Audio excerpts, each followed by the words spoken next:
Petit point de soirée par rapport à ma position sur l'euro-dollar. Donc là ici je suis en 15 minutes. On voit qu'on évolue dans un range. En journalier, voilà, on voit qu'on a eu une journée mitigée hier. Un tentative d'élan baissier qui a été retracé ensuite. Donc on ne sait pas vraiment sur quel pied lancer, il n'y a pas de franc mouvement. Conformément à mon analyse de ce week-end, hein, je reste vendeur. De toute façon, j'ai mon objectif là en placé, mon stop loss comme j'ai expliqué dans la dernière vidéo. Donc, objectif à 1.3568, donc un retour vers les 23,6% de retracement, alors qu'on a retracé jusqu'à 61,8 depuis la dynamique baissière qu'on avait eue depuis les plus hauts du 4 mai dernier.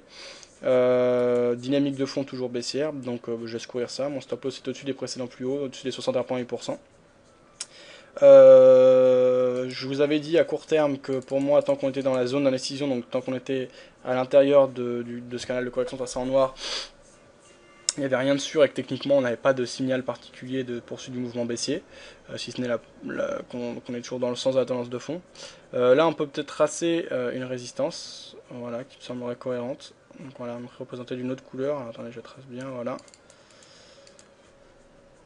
On va mettre ça en bleu ou en orange, tiens. Voilà. Donc on laisse courir ça pour le moment. On met dans le sens de la dynamique de fond. Si on casse le support oblique haussier ici, ce sera un signal intéressant. Donc là je suis déjà en position.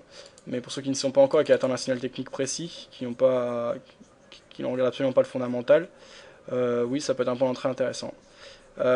Si on casse à la hausse la résistance oblique baissière en cours, hein, elle a quand même été testée une fois, deux fois, presque 3 fois ici, 4 fois, donc elle est quand même assez crédible.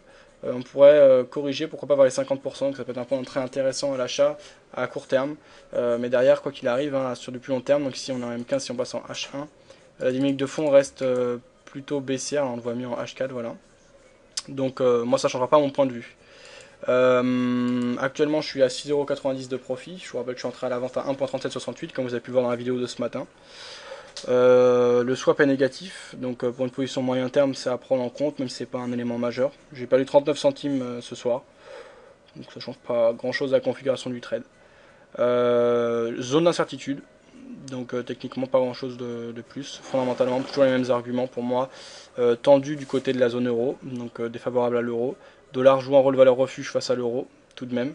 Et donc ces tensions, déjà d'une part, elles sont par rapport relatives à la zone euro, donc pour ça que je pense que ça peut faire baisser l'euro. Mais en plus de ça, dans le cadre des relations valeur refuge ou actif à risque, je pense à jouer également en défaveur de l'euro et en faveur du dollar. Donc je laisse courir ça. Voilà, un nouveau point tout à l'heure ou demain, quand ça bougera.